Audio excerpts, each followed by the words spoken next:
Welcome to another episode of the Comic Cinema Crew on the BigMike and LittleAnt channel, where today we will be having a Spider-Man. As this week comes about, Spider-Man No Way Home is coming out, as we all know, on this week, Friday. So we want to do kind of like a preview show, and because there's been several Spider-Men now, we want to talk about, have a debate. Who was the best Spider-Man and what were the best films? Now, this came about, to give you guys a little background, with my Comic Cinema Crew, Dave, Ant, and E when he comes on, is because just talking about Spider-Man, of course, we started talking about, well, who would you like better? And turned out there was a divide within the Comic Cinema Crew. And the divide was myself and Anthony, you'll see who we like, versus Dave and E. When E comes on, or if not Dave by itself, you'll see who he likes. So I'm not gonna say it yet, but there is a divide. So this conversation is primarily Tom Holland Spider-Man versus Tobey Maguire Spider-Man. So guys, fellas, what's up? Y'all ready? What's going on? Born ready, bro. Hey, listen, man. I'm just saying this. It was supposed to be a 2v2. His boy got scared and didn't show up. It should be a forfeit. I think we won, Mike. Yeah. But you know. Oh, hold on. Yo, hold on, man. Hold on. Oh, bro, I thought you.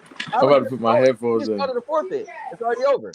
He made a grand entrance to help. Yo, this is what, as you know, this is what like people who are scared do. They try to get a forfeit instead of an actual earned victory. You know what I mean? This thing is gonna be like an epic movie. A guy that was scared to show up. He showed up. This is epic.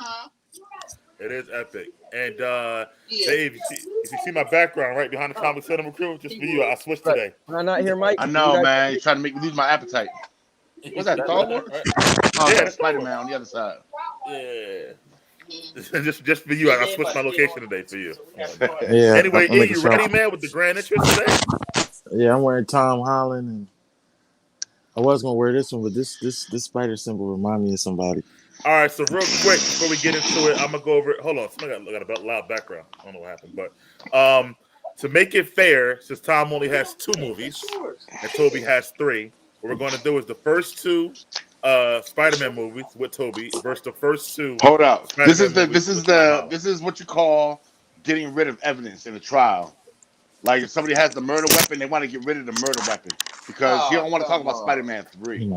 I think it's an even 1-2 versus 1-2. I think it's an even. That's the best way to do it. Yeah. Since there hasn't been no Spider-Man 3 yet. Right. And then the sad part is we all know Tom Holland's 3rd Spider-Man movie is gonna be better than all of them. We all know, we all know that Mike is gonna claim that that's actually Tobey Maguire's movie. Listen, and not Tom Holland's. All right, listen. Let's go to the chat real quick. To the chat real quick. We got Sierra Rose in the building. Morning. What's going on? Good morning. Good morning. Oh, Josh is in the building. What's up, Josh? My boy got Josh. Sierra Rose again saying what's up to Josh. All your bases are be mine. Thank you. All right, what's going on? Thank you. See, they know. That's probably Mr. Urban World, but you know. Oh, damn it. I'm still here, guys. Mike's scared. Mike's trying to dip. He's like, damn, already. E-Money didn't even want to show up. Yeah, but Mike saw that Mike saw that comment at the time of win, and he just dropped out. No, it's my new location. I'm still here, though. I'm trying to fix this thing now. Yo, if Mike comes back on dressed in the Spider-Man outfit, yo, I'm done. Bro, I'm still here. Together, and then we going with question number 1. All right? Don't worry, I had a little bit of issues too. My sound, for whatever reason, went out.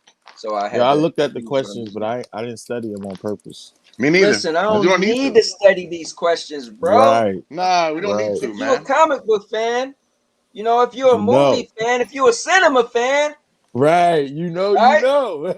You know. Dave was up late night. Here, Dave, late night. I wrote a foreword earlier in the week, man, before this show changed to what it was, but.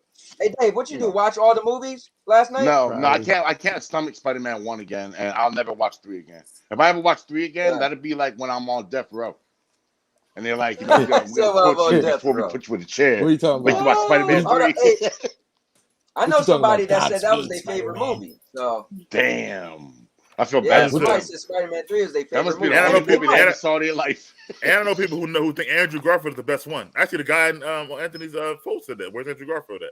Wow. Who like that? Yeah, who like those Spider-Man movies better, honestly. Wow. I think drugs is a serious comedic thing, though. You know, drugs is a a comedic aspect. It is. Yeah. Who was that, though, on your Facebook? My boy, Michael Trammell. My boy, Mike. Yeah. Tell Mike how watch about more the other movies. day I started writing him. I was like, bro, when you going to see Spider-Man? He was like, oh, we should see it together. I was like, what? And I was like, oh, I'm texting the wrong Mike. I thought I was texting Big Mike. Damn. All right, we ready to do this, guys? Y'all guys ready to where are these questions at? Where do I got these questions hidden? I got them right here, man. You know, Mike always narrating everything, so I just figured Mike would have went over the questions. But ain't the questions in our chat? Who's your favorite Spider-Man and why? Y'all start. All right, that's the first one. Mike froze. Yes. Look at Mike. Look at Mike froze. Mike froze. Mike ain't trying to leave me, is he? Yeah, Mike trying to leave me, is he? Mike dipped on you, man. Forfeit? Hey, E, I don't even want to hear nothing out of you, E. I was like, yo, he ain't coming. He ain't coming. I wasn't missing it. Knocked the paws in the Mike ass already. Mr. Herbal World in the building. Oh, man. Mike, just Yo, they bounce out. said I just got out of bed. I got full energy. Yo, we knocked the paws in the Mike's ass, man. That's what happened. Guys, this is you guys feel this, man? It's cool that we got all this banter and we slow pacing it. It's like a movie, but somebody gonna be crying. Mike looks like he's crying already. Mike, like he can't get on. Oh, don't do that. Mike will be just fine. Anyway, I guess you can start, Ant. Who's your favorite Spider-Man and why? You want me to go without Mike? Well, hopefully he'll be back in by the time you get done with your answer. All right, so listen. My favorite Spider-Man. Hold on, let's do this right. Guys, how you doing? My name is the All-Purpose Champ. My name is, as you can see, the Master of Login. My name is the Cowboy, and with those three things combined, I'm the King of Content. And I'm here to tell you guys that the best Spider-Man, my favorite Spider-Man, is none other than, his name starts with a T.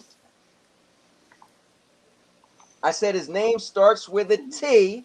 Tom Holland? No. And it's not Tom, but it's Tobey. Guys, Tobey Maguire was the best Spider-Man because, one, he looked like he could be Spider-Man. Tom Holland, all right, I'm not going to get into Tom Holland, but Tobey looked like he could be the best Spider-Man, number one. All right, we got Mike back in here. Mike, I'm answering my question. He looked like a pedo. All right. Go ahead. He looked way older than what Spider-Man. Yeah, he looked like a pedo. Hey, hold on, man. Hold on. Everybody get 2 minutes, and nobody talk during the 2 minutes. Yeah, let me get my time. So, guys, Tom Holland is the best Spider-Man because he's not. Tobey Maguire is the best Spider-Man because he had the best look. He was in shape the best. He just fit the character. He fit the mold. When I thought of pulling Spider-Man out the comic books, when they showed Tobey Maguire, I said to myself, boom, that's it.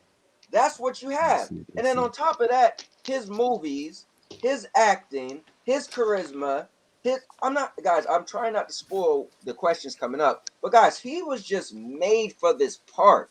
Like, the essence of Spider-Man and Peter Parker is what Tobey Maguire did for me. That's it. Like, you know what some people say, oh, well, he was a good Batman, but not a good Bruce Wayne. Good Peter Parker, good Spider-Man. The story was better. His introduction, his origin, guys, he was just all around the better Spider-Man. You just can't. He did it right. All right. He did it right. Mike, do I go next? Okay. All right. So I'm gonna go with who do I want to think is the best? Oh yeah, Tobey Maguire. Tobey Maguire was the best Spider-Man. And here's why. I'm gonna be quick. Only get 2 minutes. So it's 10.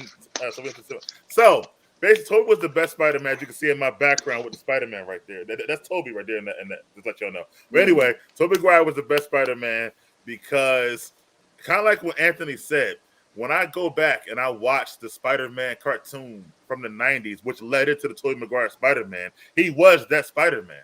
His story was better, his plot lines was better. Like Anthony said, he was in shape. He wasn't just this little. Well, I ain't gonna talk about Wild like the other one yet, but he had better. I don't want to spoil the rest of my stuff, but everything about him being Peter Parker and Spider-Man was better. I felt like the people around him he fit better with.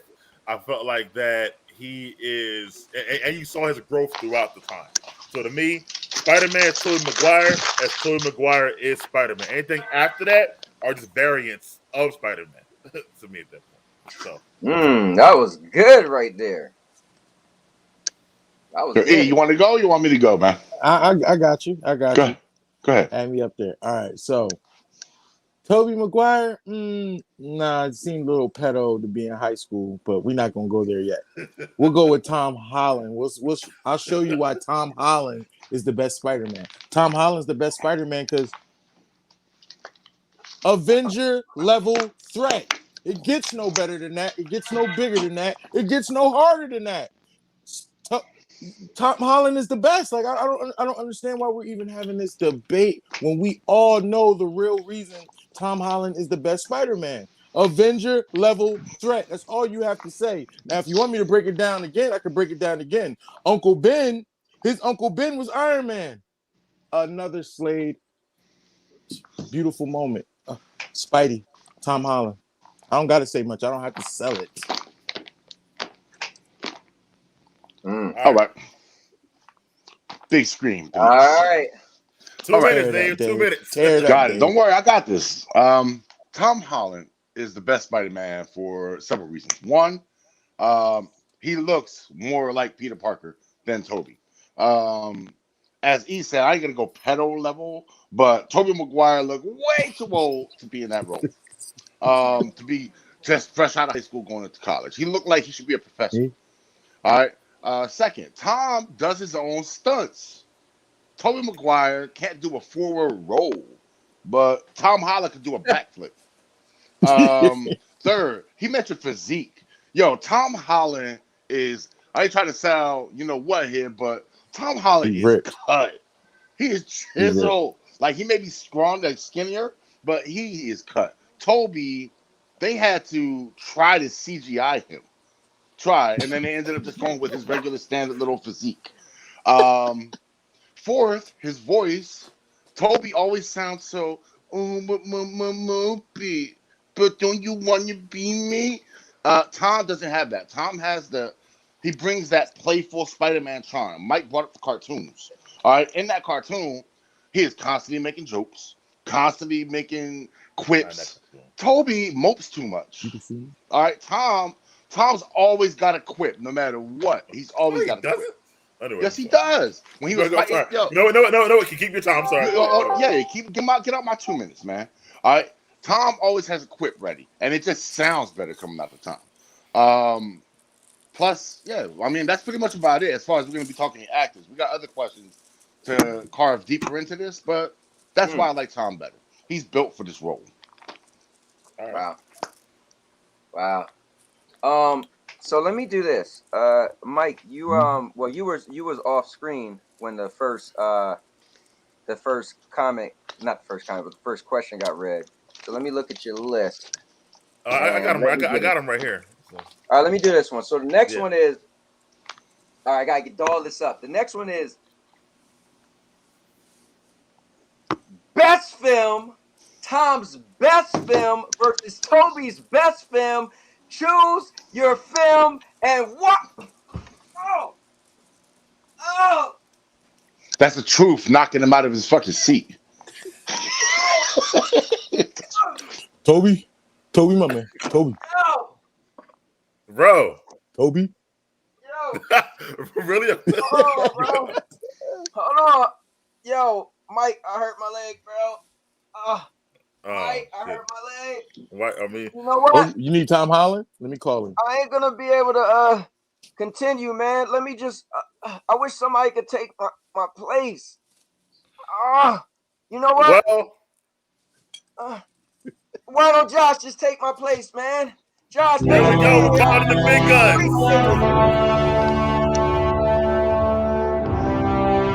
Thank you, man. But hold on.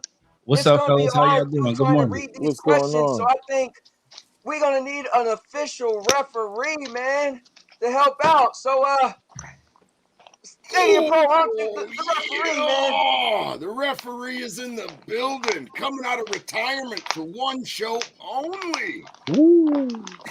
What is up? What's going on, Tim Donahue? Hey, The referee is in the building. I got my whistle and my flag. Yo, I can't believe we really got a ref.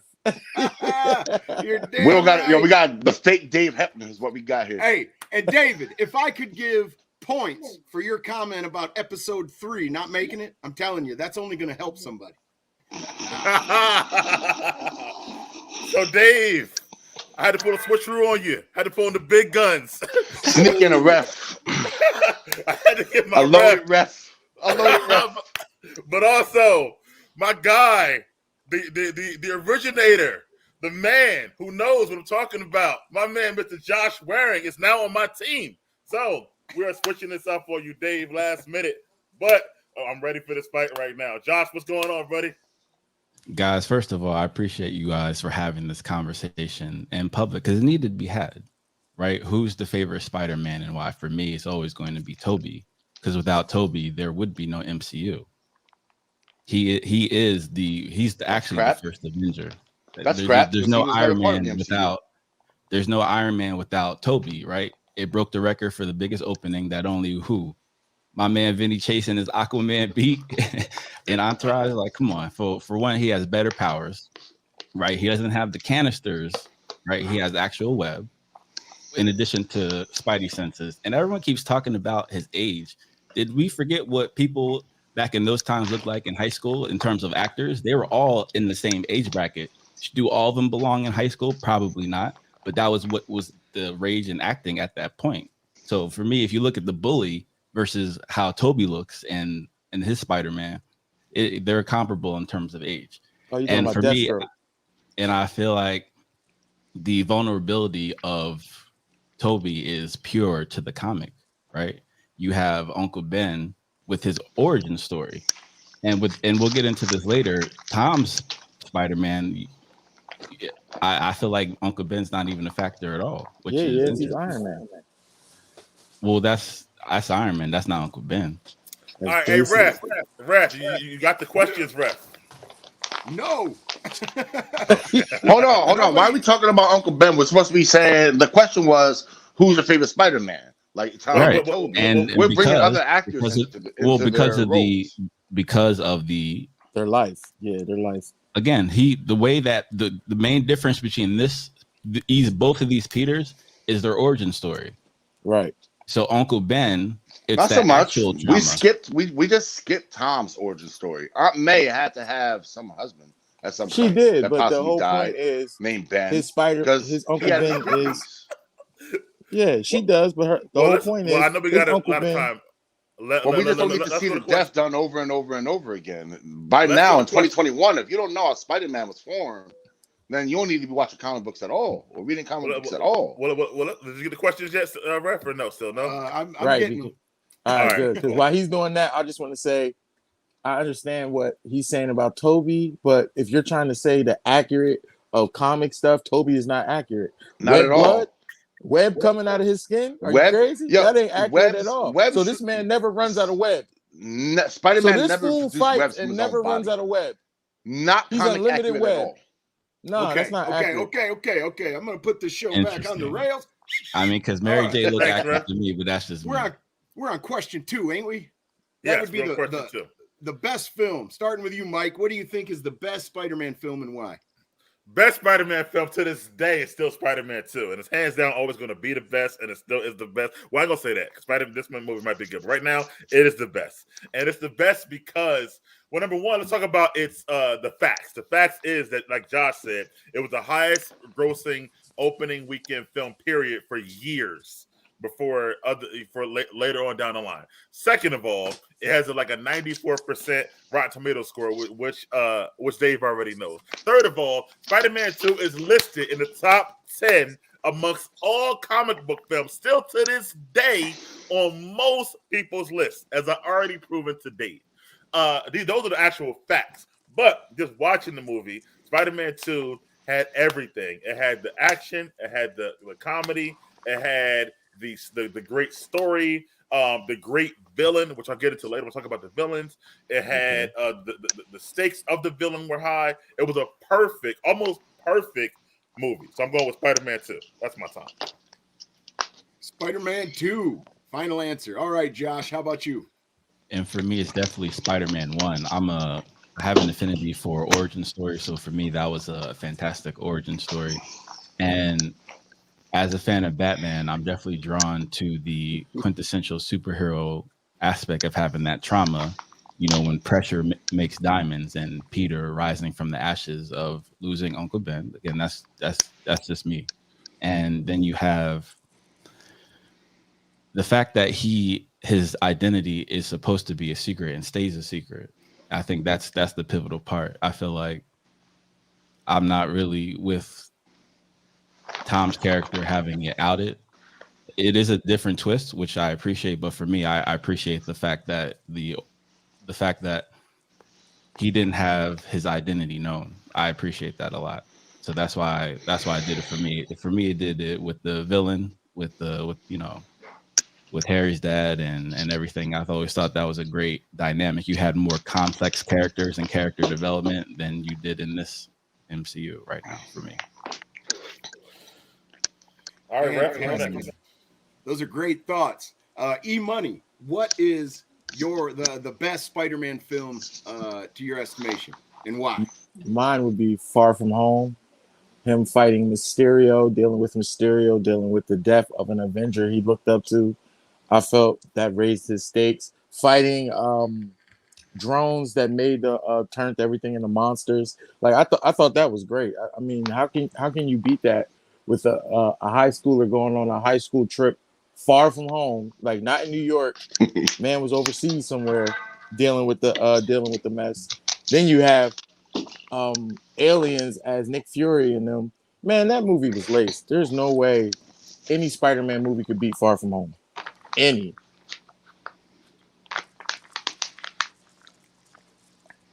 That was some fantastic insights. David, what do you think, man? What is your favorite Spider-Man movie and why? Okay. To go against E, it's gonna be Homecoming. The reason why is because it was Peter's. Now we had Peter in Civil War. He helped out Iron Man and the Avengers. You know what I mean? Right. Right. Something that none of the other Spider-Man, right? Yeah, couldn't even put together because you know why. But he was helping out the Avengers. But then when Homecoming came around, it was him having to learn to be his own hero. Tony puts him out somewhat on training wheels, so to speak. He figures out obviously how to break that because Peter's a genius. This Peter is a genius. We'll get into that momentarily. He has to go against his own villain by himself, pretty much. No help from anyone else. And also, the movie debuted so many future MCU characters. We had Vulture, we had Shocker, we had Constrictor, we had the Tinkerer, we had Silk, we had Hobgoblin. They were all introduced in one way or another through this movie. A lot of non-comic readers probably wouldn't have saw some of those, but I did. I thought the plot was better. I thought the movie moved faster. It didn't focus so much on his origin because Spider-Man's origin has been beaten into the ground already. Right. We've already seen it 100 times. I didn't want to see that. You know, I wouldn't mind a quick flashback in one of the movies showing him get bit, but I already know how he becomes Spider-Man. So that movie, I think, set off the entire Spider-Man MCU arc that we're going to see culminated. Well, not culminated now, but we're going to see next week. You know, is the finish of this first arc, and him with the secret identity thing, I just want to say real quick, the secret identity thing in the comics, Spider-Man, there's a lot of people that know Peter Parker's Spider-Man. All But right, even he in makes the sure that he movie, tells they his did. friends, his peoples. It's not just a secret that he just keeps only unto himself. So, And then the sad part, didn't somebody know his identity anyway? Don't tell Yeah. Harry, Peter. yeah, Oh, okay. I just yeah, wanted to people make sure. deduce his Oh, identity. all right. I just wanted to make sure a villain knew his name, right? Oh, okay. Anyway, And also, I also want to say, Rap, get control of the show, Rap. Let's go. All right, I'll blow the whistle. I have a flag. All right. he got the flag. Hey, those are awesome differing opinions, and I appreciate all of them. But we're gonna go on and move on to number 3, which is a hot take subject. What girlfriend was the best? We're talking about Spider-Man's girlfriend. You got Mary Jane and Gwen. Which one is better, man? No, not Mary. Well, I mean, you can do that too, but Oh, wait a minute. I just messed up. We're not talking about one of the Spider-Men, are we? no. I brought up Gwen. I need to. We're blow leaving out the whistle comedy myself. ones. Oh, so you brought up Called both. flag. He brought up both. He brought up both MJs though. Yeah. Yes, I did. Yeah. So all right. So which MJ was better? We'll get into that. Who's going first this time? You, Mike. It's always me? Okay. Oh yeah. All right. So obviously, Kirsten Dunst's MJ was way better than this MJ. First of all, Spider-Man: Homecoming, I think MJ has like 4 lines. Like she's barely even in the movie, and he's dating a whole nother girl at first for most of the time. She's like at the lunch table, barely talking and saying nothing. It's like barely MJ. Spider-Man: Far From Home, yeah, MJ. You know, she did a little more, but it was only with Spider-Man, basically. Kirsten Dunst had her own arcs, her own story. She had an abusive dad, and she had those issues. Then she had in Spider-Man 2 we're talking about. She was dating Harry, but then falling for Peter. She had the upside down kiss, which is an iconic moment amongst all media that still gets played over and over again. All girls love. It has. His argument is she a jumper? Hold on. Okay, can I give my 2 minutes? Can I give my 2 minutes? Hey. Okay. Thank Mike you, gets Rev. 2 minutes on the clock. Thank you. And she always kind of interacted with the villains in both movies in some sort of way. This MJ is like, again, first of all, one movie she barely said anything. In the second movie, she's like, does she even talk to Mysterio at all? Like, I feel like that she's just like there. All right, I'm done. Can I go next? Ref? Ref, switch it up, Ref. Yeah, I was to say, I almost blew a whistle. Sounded like somebody was having some intestinal discomfort. Can I go next? Uh-huh. Go ahead, Dave. Can I go next? Get him. Oh yeah, come Get on. him. Okay. 2 minutes. I 2 do minutes on the not clock. go to the movies to watch The Amazing Mary Jane. First off, we're talking comic accurate here. Mary Jane's father never beat her ass in the comics. Not touched her, right? Mary Jane never dated the Green Goblin in the comics. All right, nobody gives a fuck about an upside down kiss except the chick that you brought to the movie. All right, I'm not going there. I was not sitting at home in 2003 or 2001 or whenever the first Spider-Man came out and was like, this movie sucks until I saw the trailer where they kiss upside down. Now I gotta go see it. Oh, who gives a shit about that? I'm watching the Spider-Man movie. I'm there to see Spider-Man kick ass because that's what Spider-Man does. Spider-Man is supposed to hop on screen, do backflips, spin webs, and kick ass. Yeah, not shit Bill about the Mary Kristen Jane, Dunst's bro. character. Right. I actually like what they did in Homecoming with Mary Jane, how they minimalized her, because I don't want 3 movies in a row of Peter falling in love. All right, that first movie was all about him learning to be a hero and kicking ass. And if that's what you want to see out of a Spider-Man movie, then you go see Homecoming. Yeah, if you're trying to get some cheeks and you want to bring some chick to the movie to try to get her in the love moment, then yeah, you go see Spider-Man 1. All right. I'm being dead ass, bro. Who gives a shit about some Mary Jane? On top of that, Kristen Dunst is not that great of an actress. Let's just be real, okay? She's not that great of an actress. She ain't even that hot, yo. She only got Mary Jane's Legally body. Blonde. All right, she only even got Mary Jane's body. Let's just get out of here, man. Like, so yeah. As far as Mary Jane, I think the Spider-Man 1 and Spider-Man 2 and Spider-Man 3 all would have been better without Mary Jane. Period. Just gone altogether. God. All right, but that's just me. That's just me. So, all right, ref. Who's next, ref? All right, I happen to be the ref, but I cannot argue with that logic. All right, Josh, what is happening? Which one is the better MJ? Okay, for me, Kristen Dunst, right, is by far the best. I knew he was red hair. I mean, come on, that's she's literally the redheaded girl next door, literally. And again, Zendaya, solid actress. However, again, it's high school. When you have a love interest, that's mostly your inspiration going throughout the day. So for me, having that love interest at that age is required for the storyline. That's just me. And then the question was, who's the best MJ? And everyone talking about the movies instead in the story plot as opposed to MJ. Who's the best MJ? Kirsten Dunst. And of course, the iconic upside down kiss, right? Thank you. If Tom and Zendaya recreated that scene, would it be better than that? Yes. No, it wouldn't. It wouldn't even be close. Nobody wants them to recreate that scene. That scene was iconic. It's Right. inconsequential. Well, all right, but we're also talking. Well, for me specifically, one of my main points is the connection between Peter and Mary Jane. That's part of his character arc. That to me. So you was trying to get some cheeks when you want to go see that. Well, Peter was trying to get some cheeks too. Hello. But see, the difference is our Mary Jane is popping Spider-Man in real life. I can't say about Kristen. Zing E, yo E, get a point for that. That was the main thing said about Peter and Kirsten during that time. That's true. That's true. They worked together though, and it wasn't after the third movie coming up. It was after the first one.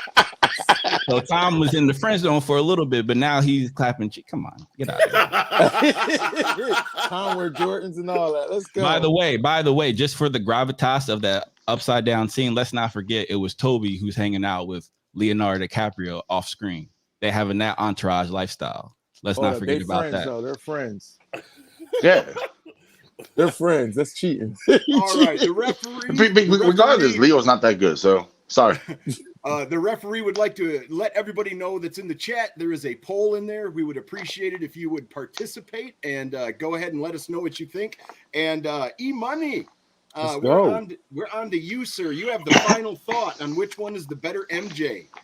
All right, let's go. Better MJ. It has to be Zendaya. We're not going to play here. It has to be Zendaya. She's surviving Avenger level threats. You know what I mean? It's not just Spider-Man fighting a bunch of old men with some costumes. He's fighting real stuff, aliens and all that. He's saving lives. Then let's get back to Zendaya real fast. We can't even say much about Zendaya because we haven't seen the third film yet. But it looks like she's about to go through some crazy mess herself. And then it's 2021. It's about to be 2022. You telling me, no disrespect, but all the female Spider-Man gonna run into is white with red hair? I mean, if you want to hold on, because they've talked about someone else's body, right? So Zendaya's body versus Kirsten. Zendaya, she has to fill out first. Right. She has to fill out first. She shaped like a basketball player right now. And again, that's just being respectful, right? So to me, that I would say for Peter, he and Tom Holland's Peter could do better at this moment in time. And that's no shade on Zendaya, but he can do better easily. Hey, we got a lot of shade going around here, but we have the next question. This is going to draw some lines in the sand. Let's tell you. All right, man. Here is a tough one, and I don't even know how I would answer it, but I don't have to because I'm the ref. All right. Who is the better best friend? You've got Ned versus Harry. We're going to do the same lineup that we did before. You go, Mike, first. Man, it's clearly Harry. Like, this shouldn't even be a question. Ned is the guy in the chair. Like, he even called himself that. Like, he does literally, first of all, the first movie, again, he barely did, like, nothing at all. Except for at the end, he finally, like, you know, found a chair in the school and helped him out a little bit. And then the other one, he's just running around scared. Like, Harry is, like, again, it's about a movie, not just, like, the comic. Harry has the arc. He has the whole thing with his dad, who turns out to be the Green Goblin, but he's also Peter's best friend. That whole dichotomy between those three is interesting. Then the second movie, Harry's dating MJ, who Peter already was in love with, but he's still his best friend the whole time. At the same time, he's got to take over his dad's company, but getting these mysterious thoughts from his dad on what to do. Harry has a story, an arc. Harry's also James Franco, who's a much better than this guy who's playing there. I don't know his name, for God's sakes. So it got to be Harry, man. I'm into that. That right there is a super compelling argument. We're going to go ahead and throw it to Dave. Dave, what do you think, man? I got your back, Dave. I got your back. All right, so okay, so Harry in part one, I'm going to give it to him. Harry in part one was the better friend of Spider-Man 1. Spider-Man 2, what did he do? Spider-Man 2, at his birthday party, he's going to sit there. You found out who killed my father. You found out who's Spider-Man. Right. Every time he saw Peter, you can make any luck on finding my father. I don't see how he was such a good friend at all to Peter. All right, all he was doing was just bringing mope and gloom everywhere the fuck he went. He was straight Debbie Downer. If Debbie Downer was a dude. All right. He was completely, he didn't even turn into Goblin. He served no purpose in Spider-Man 2, other than for him to tell Dr. Octopus to go find Peter, which is comical in its own right, because I'll get into that shortly. He's also the reason.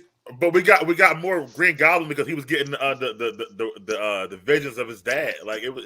What are you talking? We didn't get any Green Goblin to the end. They didn't even have a cutscene because end. MCU invented cutscenes. Let's just get that straight. After credit scenes and shit. Right.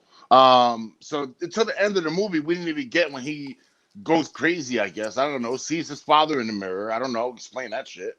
All right. Then he just happens to throw something through the mirror, which leads to a hallway. Explain that shit that no one knew. The whole time we kept hearing whispers of his dad. So we got he saw him in the mirror. Don't forget that, bro. I did, yeah. He was in the mirror. Come get me, Harry. We got more. So he just walks into this shit and immediately knows how to use all this shit.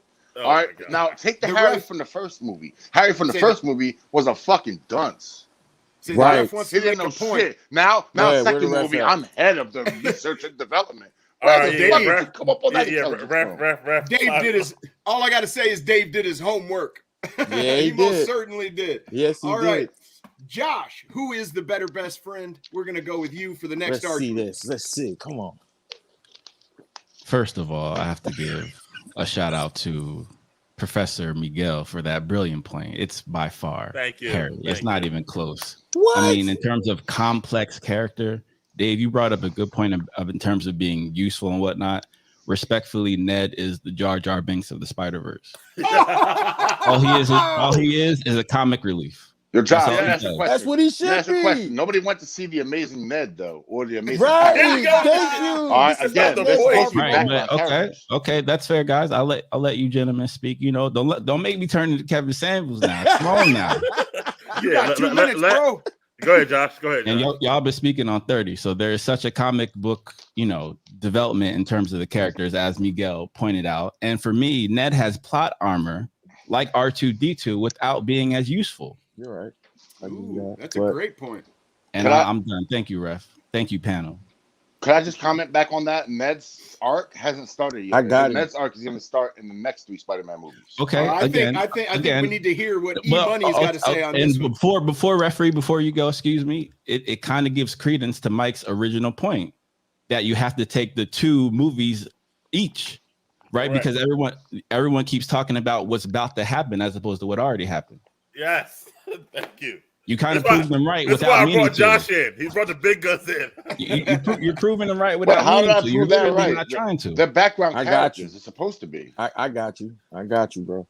All right, E-Money, which one is the better best friend and why, man? Of course it's Ned. Did Ned ever try to kill Peter Parker? What best friend you want? Who you calling your best friend if he's trying to kill you? Great point. I mean, it's simple. What that's your best friend? You're flying on a hoverboard trying to knock your head off and take your girl and knock her boots? That's the best friend you want? No. Ned is a good best friend. And you know why Ned is a good best friend? Because now that I think about it, Ned knew that man's secret and ain't tell nobody. Ooh. Ain't tell nobody, not a soul. Not his dad. Not, not the little girl that does the news. He did no such thing. That's a good friend. He stand by him. He even got knocked out by Nick Fury for that man. Come on. Ned's a good friend. We're not even gonna play Ned like that. Give Ned his flowers right now. Yeah. Ned. I have to say, those are some bonus points. Not trying to knock my woman's boots and not trying to kill me. Those are good points. Hold on. Miguel talked about the character complexity.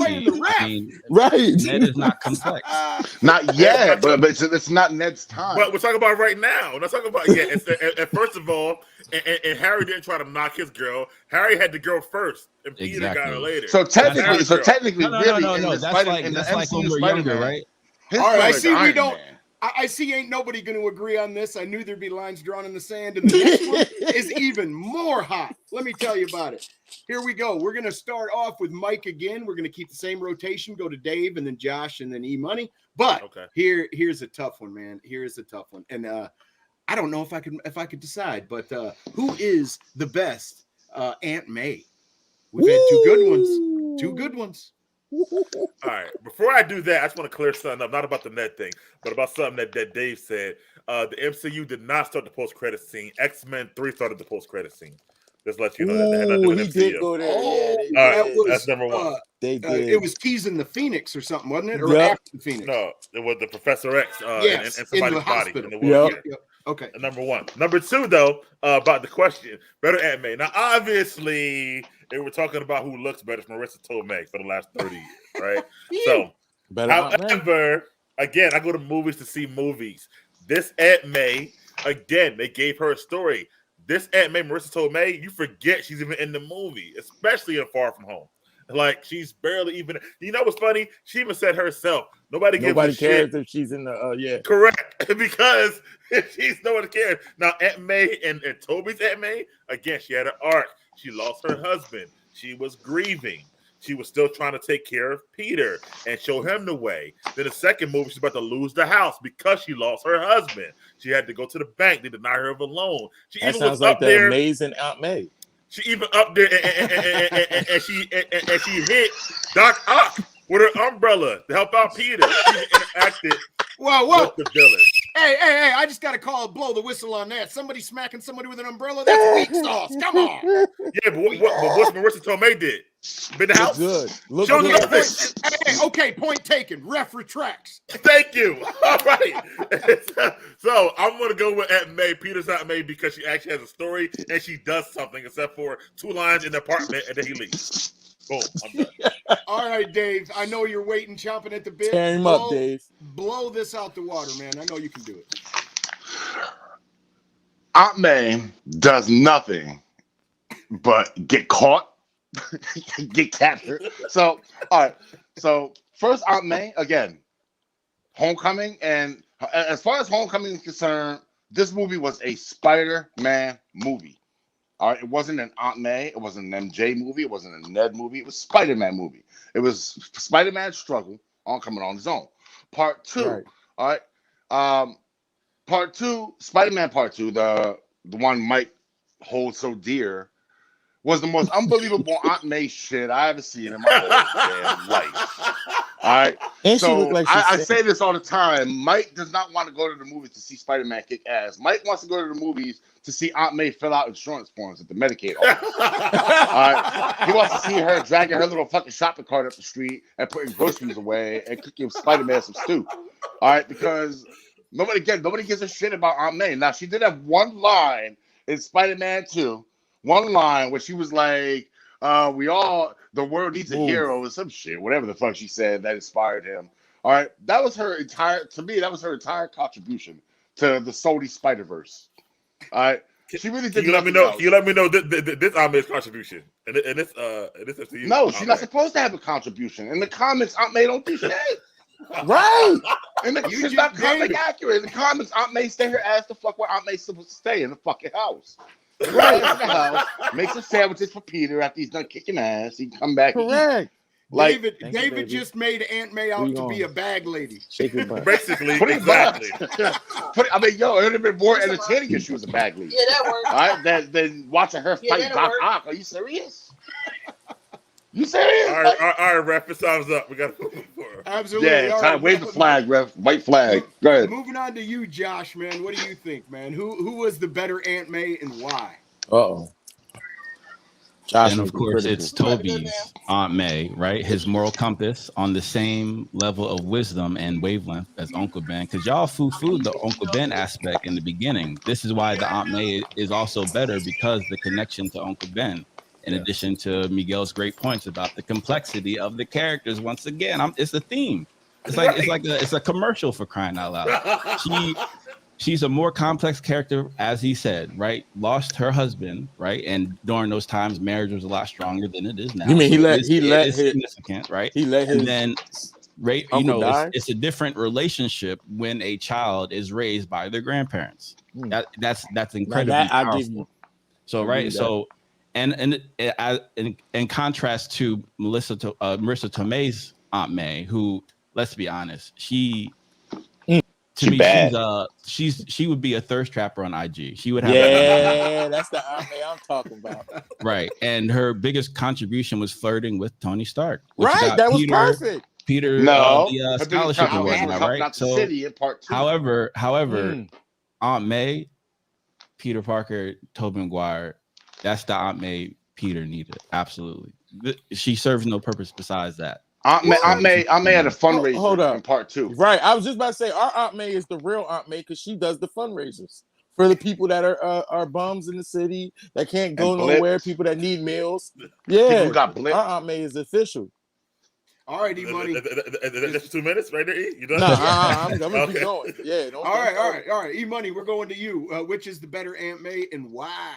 All right, first of all, the better Aunt May is gonna be Marissa for a couple reasons. One, she had Iron Man eating out her hand. 2, she had Happy eating out her hand.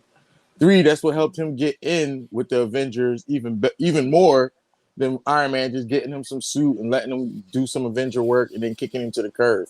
He didn't kick him to the curve. He knew not to kick him to the curve looking at that aunt.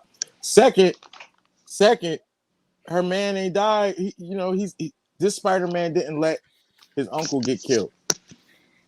It doesn't say much about what happened, but he didn't let his uncle get killed. He didn't let the man walk right out the door, take the money, and do a robbery in front of him just to let him kill his uncle right outside. It's crazy, and that's your champ. That's your champion. That's who you want to come down and swoop and save you, Toby. We're talking about Aunt May right now, bro. Yeah. We go back to Aunt May, and that Aunt May looked like she smelled like mothballs.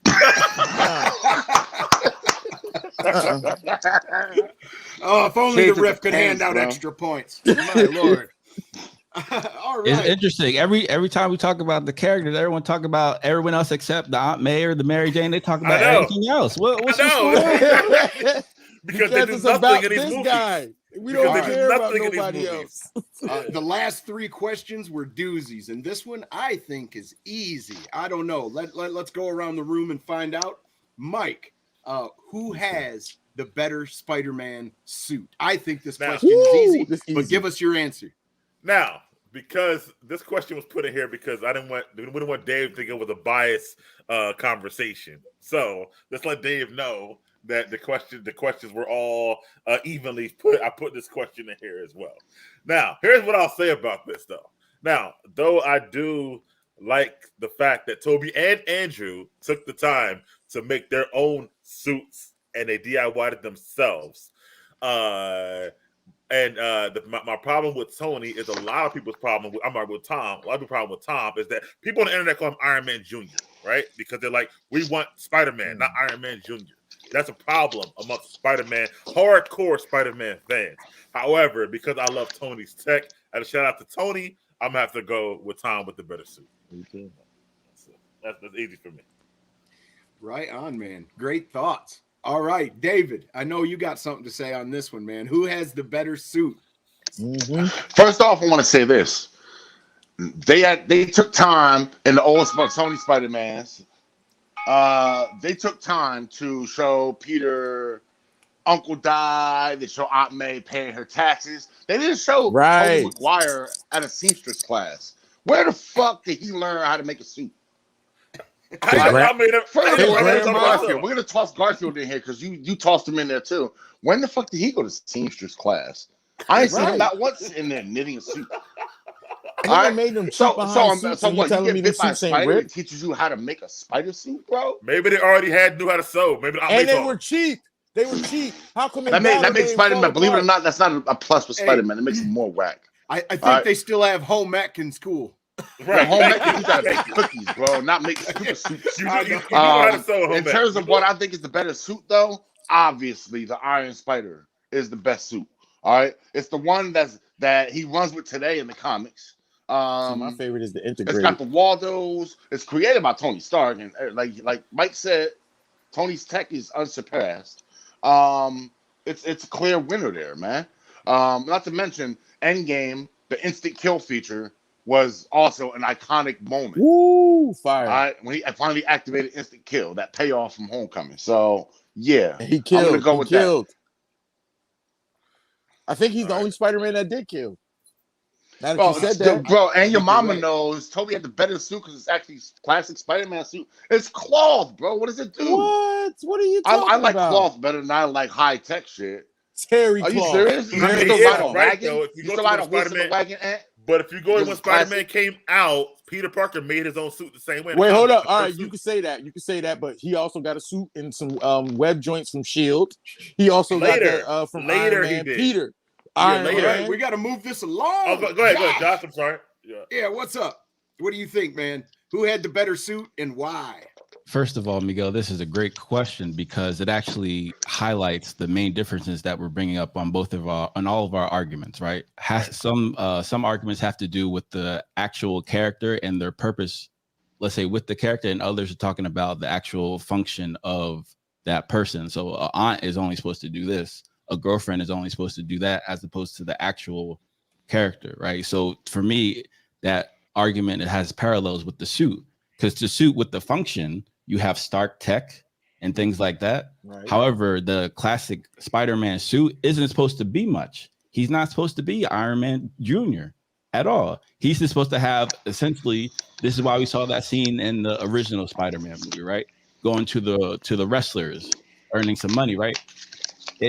All it is a glorified wrestler's attire, right? Wrestler's uniform. It's not supposed to have any of those bits and bobs, right? It's only supposed to be something to mask his identity. That's the only purpose for the suit.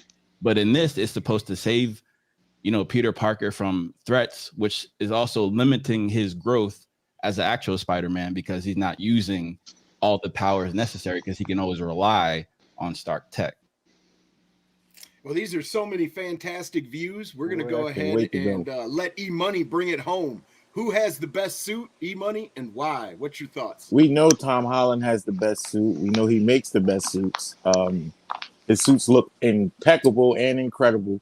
But now, to piggyback off of what Josh was saying about the suit, him not being able to use all his skills, why wouldn't he? Actually, I think his skills get used better by using a suit that has multiple things on it for him to learn what to do with his skills. Because his skills is what? Being athletic, sticking the walls, and swinging on a substance that he made not come out of his blood. So I figured like that's basically it. So what much does he have to what is he losing by messing with Iron Man and his technology in the suit? He's gaining more powers. He's gaining first of all, I don't think Tobey would be able to stack a ship together with Webb until Iron Man got there to help him. That would have been a fail. Tobey would have lost a lot of people. A lot of people would have died. Okay, I can't wait to the next question. I'll rebuttal the next question. I can't wait till the next question. Hey, listen. The referee is in charge right now, and I'm going to call an audible real quick. Just real quick. I got one question for everybody now. Starting with you, Mike. Web cartridges or the hole in your wrist that shoots webbing, man? What's better? Oh, I've already talked about this in our chat, and Dave knows this is what I was saying. I said that was my only. And Josh obviously likes the whole, but my only flaw was I like the web cartridges better. Not the fact that Tony provides them though. I don't like that at all. No, I like the fact that he runs out. He can run out. Yeah, I said he that. has to think of something. I like that. I like the web. I like the web shooters. It's what he always had to me. So I do like that. I don't think Sony was able to figure out how to make the web shooters back then. So I like the web shooters.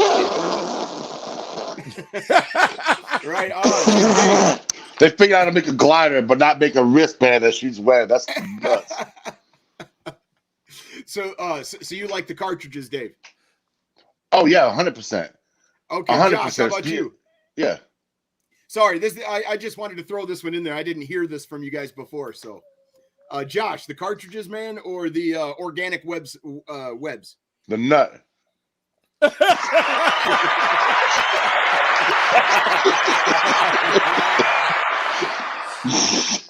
Definitely the whole was organic substance. Come on. Awesome. All right, buddy, real quick. Is made of. What do you think? Out of the two, Yeah. I'm definitely going with the web blasters. The organic substance is a cheat code. He never runs out unless his body gets tired. But Stark Tech is not a cheat code. Come on, man. How is it a cheat code? Not only is it a cheat code, it's also a elemental upgrade.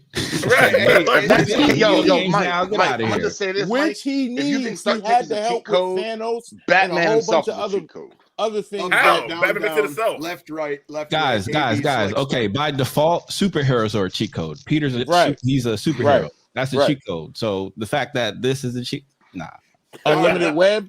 We're gonna grab this cart and jerk it back onto the wheels. All right. Yes. Better villains, guys. Green Goblin and storylines. Versus Vulture and Mysterio. And No. We skipped one. Man. Oh, we did. Oh, better plots and storylines. I'm gonna throw a flag at myself. All right, here we go. Better plots and storylines, guys. What do you think, Mike? All right, so this was like an easy question. Like this was I don't even know why I'm gonna answer this question. Sort of covered it, but honestly, yeah, sort of, kind of. But I want to get into it deeper now with this question. Obviously, it's Tobey Maguire, Spider-Man 1 and 2. Like the whole. Well, I'll talk about why the other one's not. First of all, in Spider-Man: Homecoming, he kind of said it, but it's the problem. The whole thing was they needed to actually pay Iron Man millions of dollars for 10 minutes because they were scared that the movie would do well without him. His whole thing was trying to live up to both his movies. His whole thing, I'm trying to live up to Iron Man, bro. Is it a Spider-Man movie or Iron Man movie? Avenger. Hold on, ref. 2 minutes. He got 2 minutes now. Thank you. All right. So his whole thing was trying to live up to be an Iron Man. Is it an Iron Man movie or a Spider-Man movie? It bothers me a lot.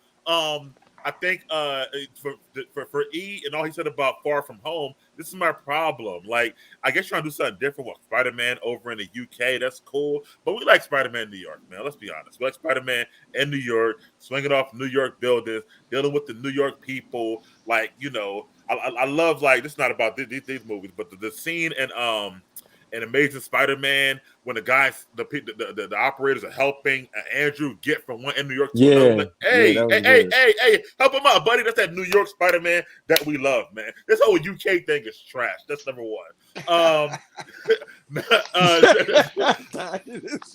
Number two, again, it's about the arc. The plot and storyline. So we saw Spider-Man in high school. We saw him being bullied. We saw him come back and get stronger. We saw him deal with Green Goblin, who was his best friend's dad. We saw him then in part 2 go to college. And that's so I don't want to get into too much. That'll get into my villains part. But we saw that storyline and still trying to deal with the death of his Uncle Ben, who he missed. This Spider-Man, they even like his Uncle Ben. He didn't mention him. I don't even know if he didn't even like to do it or not like that. So yeah. All right, Mike, that's 2 minutes. Go ahead. Yeah, I'm going with that. 2 minutes. We're going to roll on with Dave. Come on, man. I know you got very let's go, Dave. opinion on this. So, obviously, the MCU storylines blow anything Sony has ever done in the history of their movie-making experiences away. The plot moves quickly. There's no drag-down moments.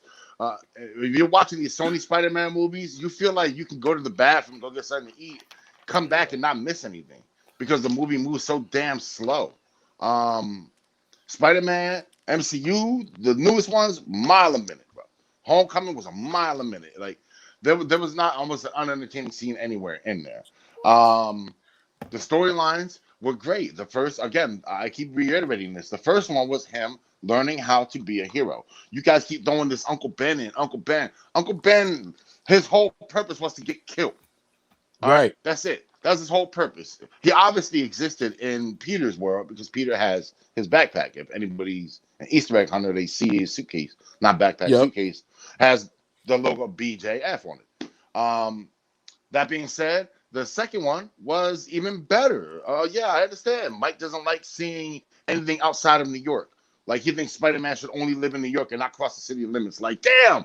Oh, shit, Green Goblin flew to Jersey. I can't catch him now. You better stay out of New York, Green Goblin. Go rule the rest not of what the I world. said, bro, at all. But, as soon as but you yo, cross that bridge, obviously, you know, if Green Goblin had just crossed the bridge, then obviously, you know, you wouldn't elect it anymore. So across the bridge or across the pond is two different things. when you cross the pond, it's still you cross the pond. You can't end the world from over there.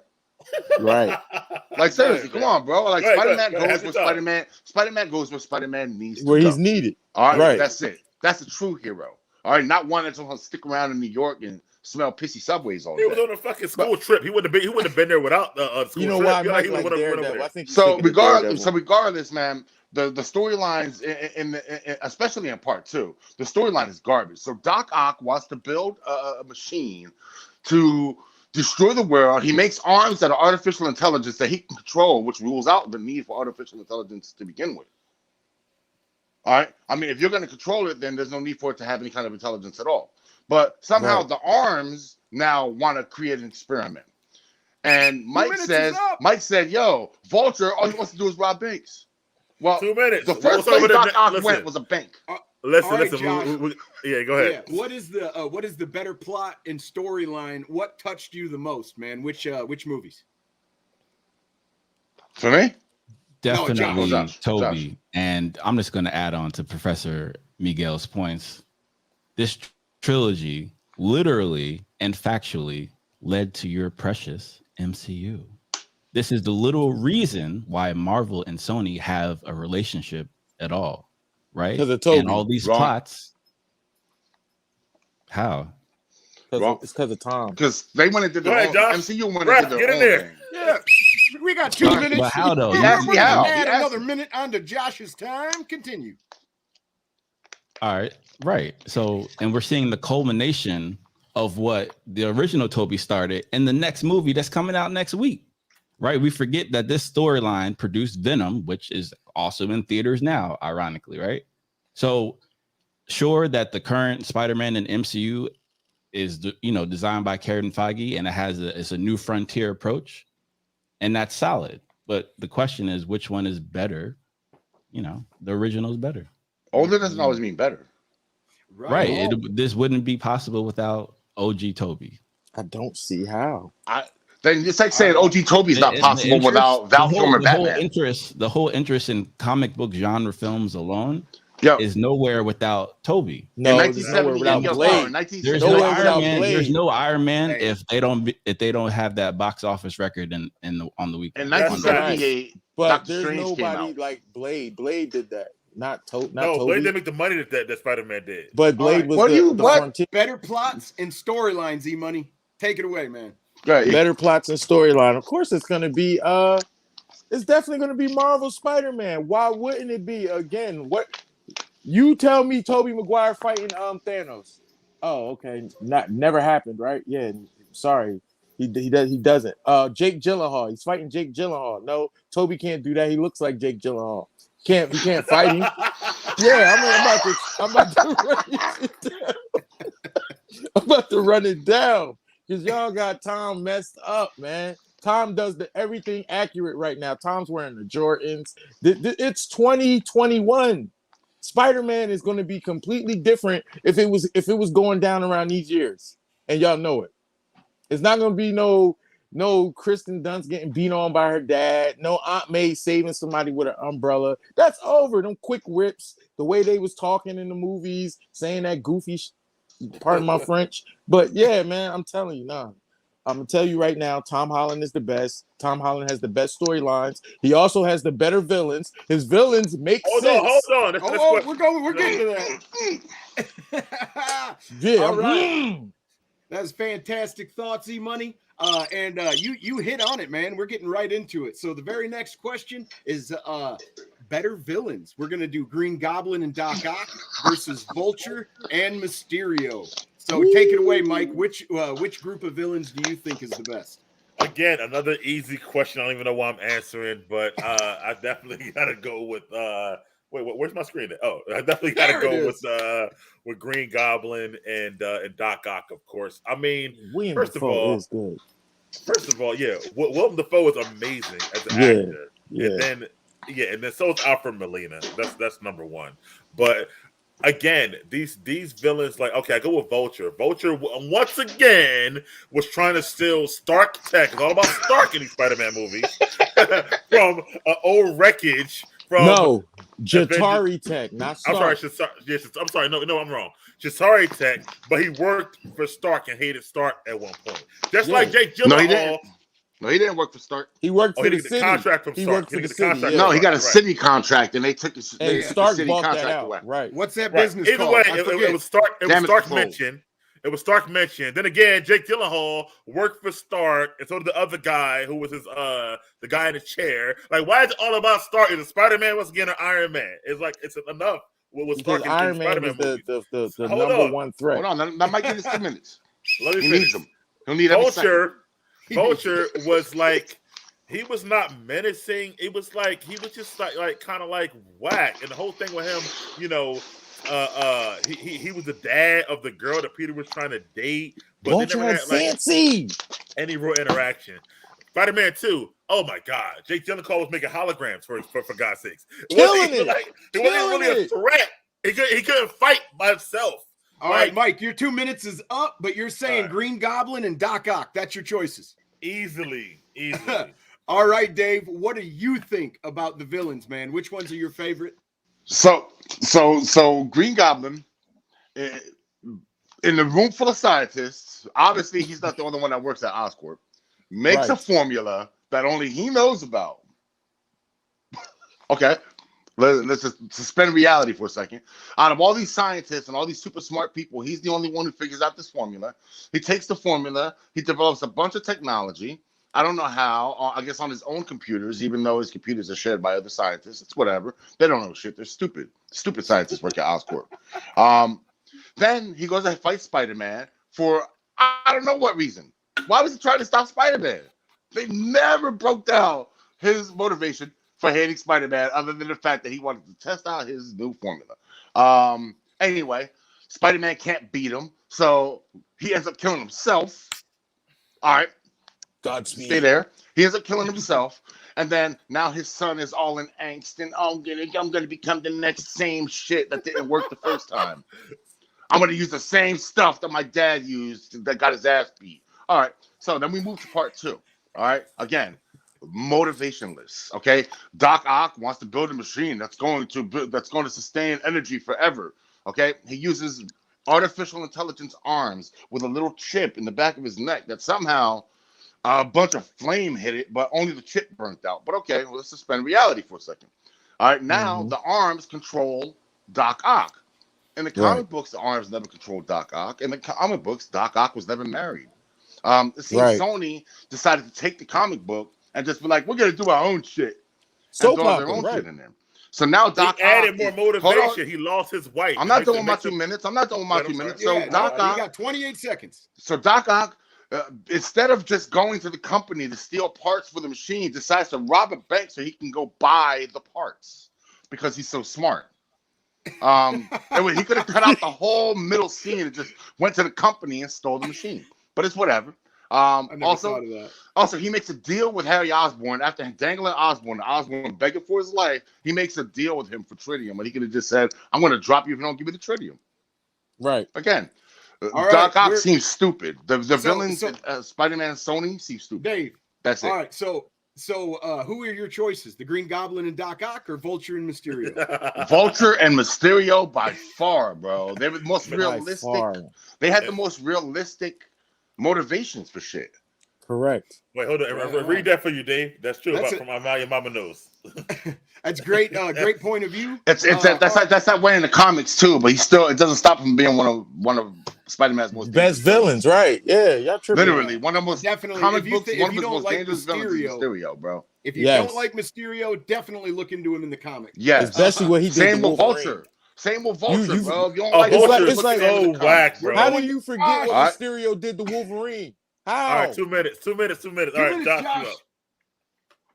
Absolutely. I'm definitely going to go with the Green Goblin and Doc Ock, Willem Dafoe and Alfred Molina, both complex characters and both have parallel arcs to Peter. And it has that overlying theme of illustrating that how with great power, you have great responsibility. First, great line that Peter doesn't have in MCU films. I forget so Green Goblin, hold on, guys. Yeah, Green Goblin, right, is a wealthy businessman, very much respected in society.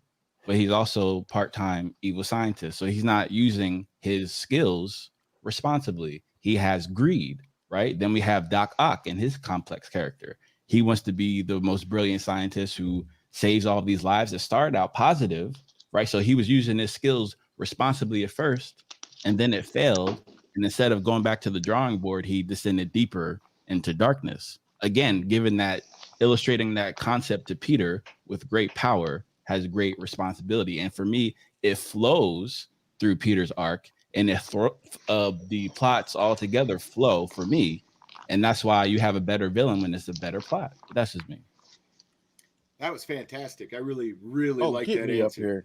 Here. Yeah, we are, E-Money. You're up next, man. Better villains, man. Green Goblin, Doc Ock versus Vulture and Mysterio. Take it away. Tell us why. Man, we're going with Vulture and Mysterio. We're going with Vulture and Mysterio. That's number one. And number two, if you want to talk about villains for the first Spider-Man movies, the only real villain that was real, like a real villain, was the guy he let get away that killed Uncle Ben. Oh my God! All that other stuff you guys are talking, there is no real motive to none of that mess. Now I can understand Mysterio. You make something that to elevate, and then this man calls it barf tech. All right, you got this man that he's Iron Man, but he called it barf tech right to your face in front of all them people. Of course you're gonna hate him. Of course you're gonna want all your stuff back. You're gonna try to, man. There's no way. There's no way you guys aren't understanding this. Then we can even go to Vulture. Vulture needed the money because Tony ripped it right from out of his hands. He has a family to feed. He has Fancy. He had Fancy in the house. You telling me he don't got expenses?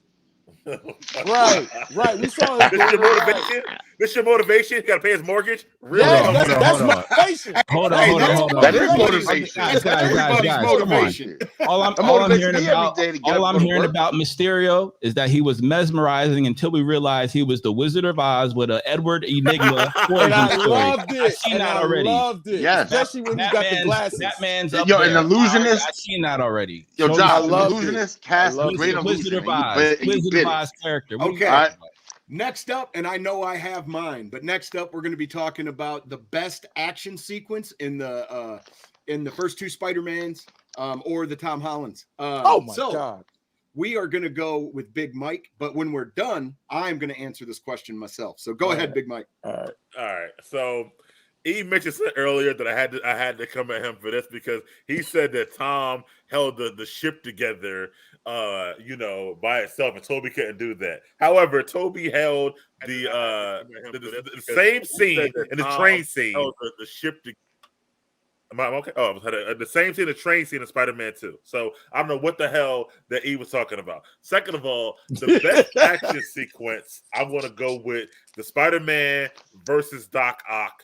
Not the closing scene, but the one from the building through the train. Again, another iconic sequence that they tried to mirror with the boat scene in in Homecoming, literally. Because the boat was worse. That bus scene that you're talking about, there's a big guy on the bus who helps Spider-Man or stands up, sticks up for him.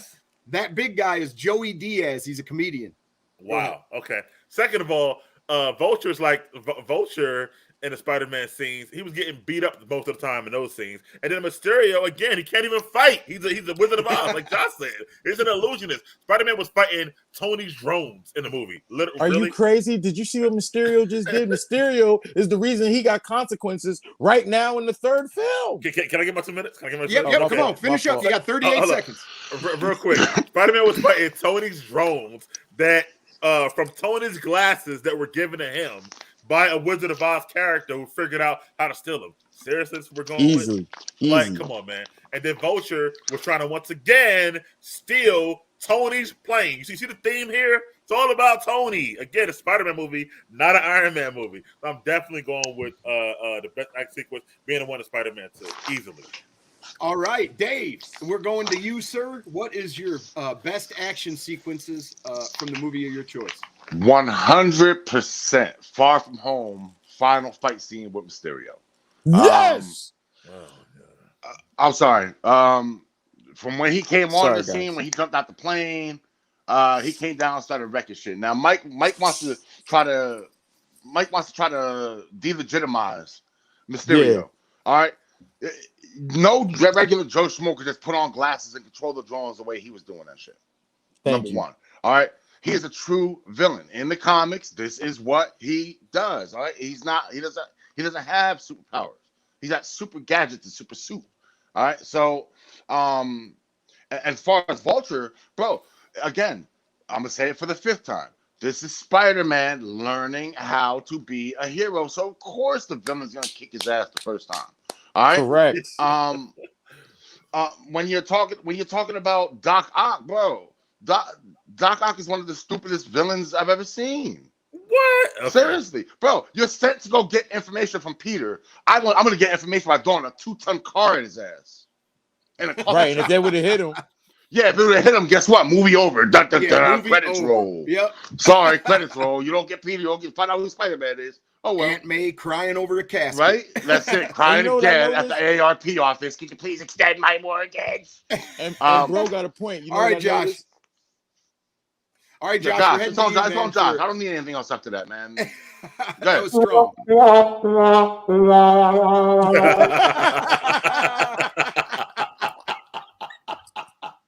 Thank you, Josh. I don't know what that was about. You be killing that about your statement. About what? Well, Josh has got a rebuttal. Let's hear it. He don't. That was his rebuttal. Oh, that was good. No, I actually do have a proper rebuttal as well. So again, to David's point, this Toby is also learning how to become an amazing hero. So for me, it was the original one with the Green Goblin at the end when he's flying through brick buildings and whatnot, and the finishes in that scene. I mean, guys, he beats himself. That one, guys. If again, so to you guys have certain points about best friends and what's a best friend and what's not, but at that point for Peter, his best friend's dad, who he was aware is his best friend's dad, who was causing all this chaos. That's a culmination of everything that's happening and building up to that crescendo. For me, that was difficult because you essentially have to hold your best friend's father accountable for his actions, and that's incredibly difficult at that time. Mysterio, not really that mysterious as we found out. When he took the glasses, he got found out. He fooled you for half the movie though, didn't he? Right. Absolutely. I was mesmerized until Wizard of Oz. But that's when he did his job. His job is as an illusionist. All right. E-Money, what was your best action sequence and why, and what movie was it? I agree with Dave with the Far From Home and him flying down, him getting the courage, spinning the joint around, acting like the thing was a shield. I loved all of that, swinging through, doing the webs. I mean, come on, like literally falling, webbing up. You could barely, you see him webbing up, but you don't even know what he's webbing up for until the drone smash into it and get caught. Man, that was epic. Now to take this, Josh, what you was just speaking on, what was the other villain you was just talking about that you liked? Green was Goblin. it Doc Ock? I said Green Goblin. No, Willem Dafoe's Green Goblin. All right, now that was terrible. The man ended himself. And then what makes it so worse is he's like, Spider-Man finally starts tearing him up, and then he goes, "Oh, it wasn't me. it was the Goblin. And he's like, but what about you tried to hurt Aunt May?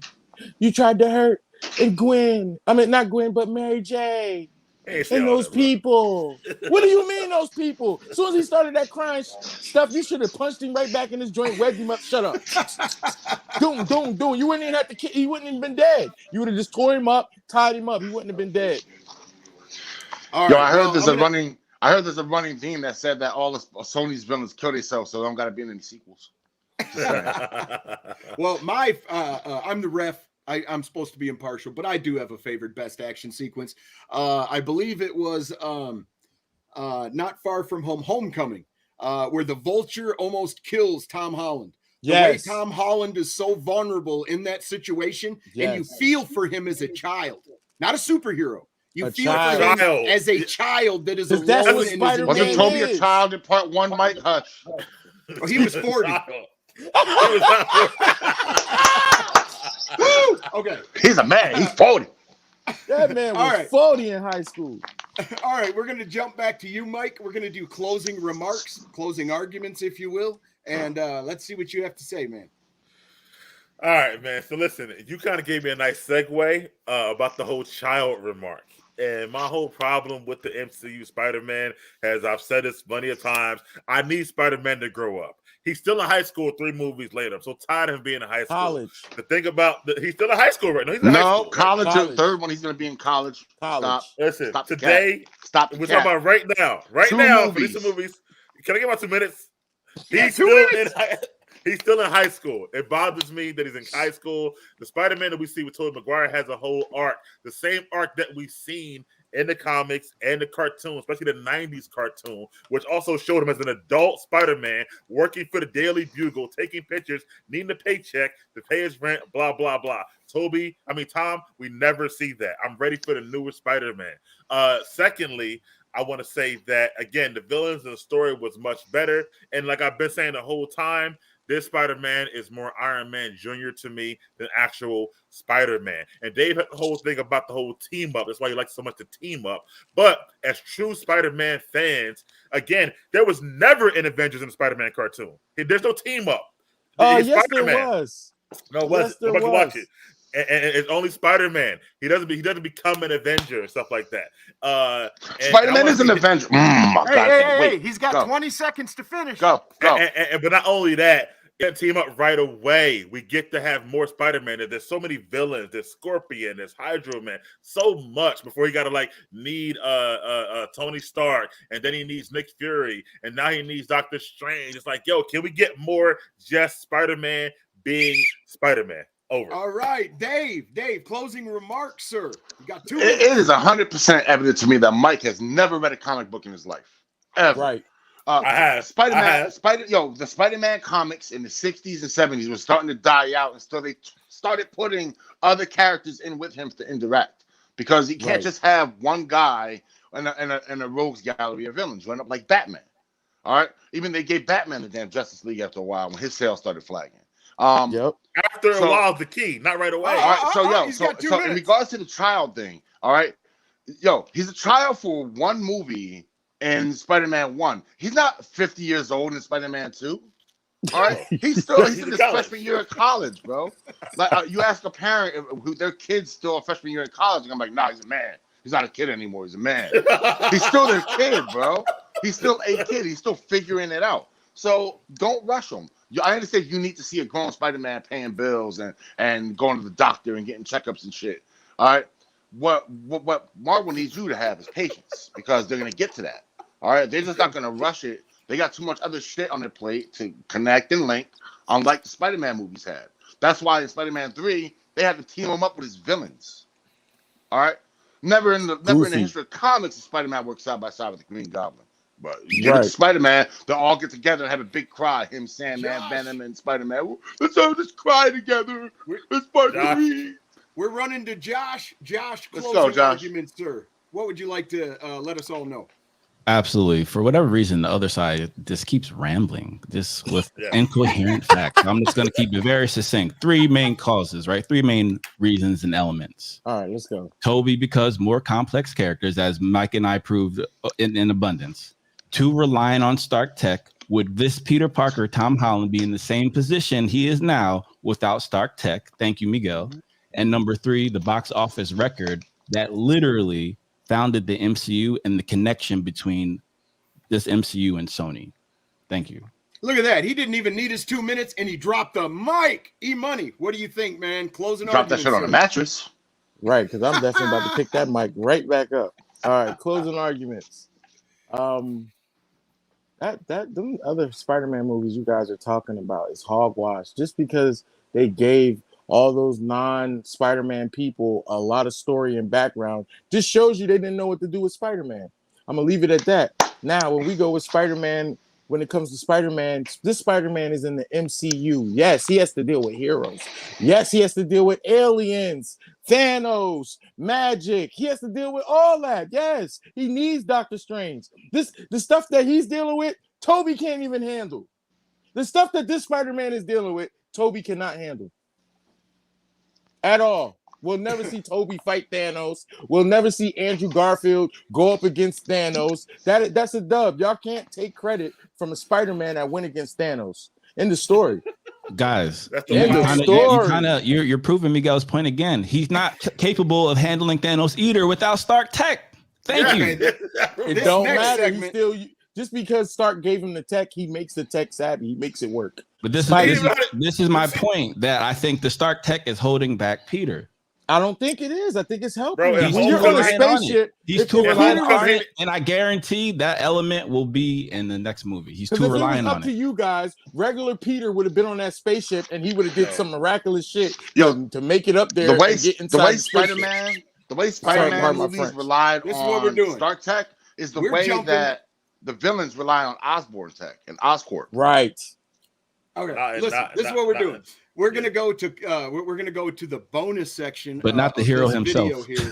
We're gonna discuss the likes, dislikes of the Amazing Spider-Man series and what worked for fans and what did not.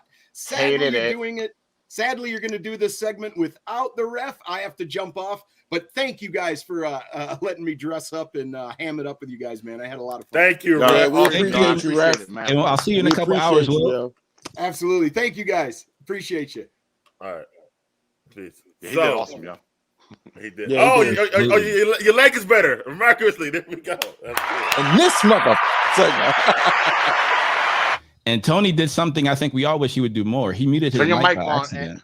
We can't hear you. We can't hear you. We can't hear you. There you go. Guys, my leg is better, but this show has been awesome. I just want to step in there for the ref. I think you guys are at the end of it, right? So I don't even really think you need me. So just let you know, I'll be in here. I want to give my little final thoughts after you guys are done. So okay. Why don't you give me closing remarks? Oh, he can come back later. All right, so just about this, we can move forward because we kind of won that battle, me and Josh, so we can move forward. But get out of here! That just proved our battle right. Yeah, that's all I'm saying. Not at all. Hey guys, look, I'm Mysterio. Yo, that movie is the only $1 billion movie in the entire Spider-Man franchise. Right. Just to let you know. Right. By the way, if without any other comic book films, if that original Spider-Man dropped now and had the same numbers, would it also do $1 billion? That's a rhetorical question. All I'm hearing is ifs and buts. Because there's more money involved in the economy now. You can't tell me that's not gonna happen. I think with today's technology and them Spider-Man movies dropping, people will laugh that shit out the theater. Yeah. In terms of plot and storyline and being the first one, it's not. Who gives a shit about Aunt May? Who cares? Who cares about Aunt May? Why is Mysterio even there? She shouldn't even have a job. You know why she's there? She looked good. I agree with you. Neither Aunt May should be there. Neither Aunt May should be there. To be honest, it only did $1 billion because it came off the back of Endgame. That's why they did $1 billion. Honestly. Thank you. It came out not really like a month afterwards. To be honest with you. So why Black Widow ain't do nothing? That's my point. It didn't come off the back of Endgame. That's the point. It basically did. Kind of did. That kind of did actually. It basically did. No, but it came out right after Endgame. Far From Home, like literally like a month afterwards, it came out. Like that's why it did $1 billion. I'm gonna be honest with you. But it wasn't great. Spider-Man in UK, y'all liked. Really, come on, man. Yeah. Anyway, Spider-Man anywhere I like, bro. It's like I hate Spider-Man because he's in Europe saving lives. But you know what? Yeah, I What don't about when care he where was in he space, at, bro? as long I as guess he you web hated swinging. Spider-Man when he was on Titan, right? I loved it. I In loved Infinity War when Titan. Spider-Man was fighting on Titan.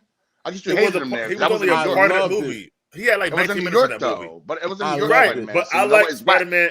So His it's movie whack. should be in New York, bro. I'm sorry, it should be. Like, Wait, it- isn't it called that's your the Friendly opinion. Neighborhood Spider-Man for a reason? Thank you. Your friendly neighborhood Spider-Man. Bro, when you're Guys, fighting you guys- Thanos and hold on, saving the wait, planet, you're way Dave, more than neighborhood. Dave, Yo. Dave, Besides, like as a- Spider-Man said, you can't save. There is Dave, no Dave, friendly hold neighborhood up. Spider-Man if the planet Hold is on, destroyed. As a show, the show was awesome. Production value. People, listen. Let's not muddy this up, guys. This was a good show. People will watch this back. The people who missed it.